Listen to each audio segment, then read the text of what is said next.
ఈ కూర ఒక్కటి ఉంటే చాలండి. ఎన్ని రకాల టిఫిన్‌లైనా చేసుకొని తినొచ్చు. బావుంటాయి. మంచి టేస్ట్ ఉంటాయి. దీనికి కావాల్సినవి ధనియాలు వేయించి పక్కకు పెట్టుకోండి. కొబ్బరి, కొత్తిమీర, తెల్లవాయలు, ధనియాలు, ఉప్పు, కారము, పసుపు పొడి అన్నీ నేను ఇట్లే మసాలా ఆడిచ్చే దాంట్లోకే యేసుకున్నానండి.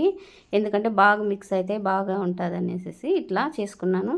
తిరగవాత దినుసులేసుకొని ఎర్రగడ్డలు, ఎండుమిరపకాయలు, కరివేపాకు పచ్చిదయిపోయిందండి. అందుకే ఎండబెట్టుకోండేది యేసుకున్నాను. ఇవి తిరగవాత ఏగినాక ఈ మసాలా అంతా బాగా నూనెలో వేయించుకోవాలండి. ఎంత వేయించుకోవాలంటే నూనె మసాలా నుండి సపరేట్ అయ్యేంత వరకు వేయించుకుంటే కమ్మటి వాసనొస్తుంది. తర్వాత తగినన్ని నీళ్లు పోసుకోండి. ఇది బాగా ఏగినాక తగినన్ని నీళ్లు పోసుకోండి. ఉడికేటప్పుడు యేసుకుంటే వంకాయ, ఉర్లగడ్డ ఎక్కడ మనకి కరకొంకాయలంటారండి. అంటే అవి గట్టిగా ఉడుక్కోకుండా అట్లే ఉంటాయి. అలా కాకోకుండా ఉంటుంది.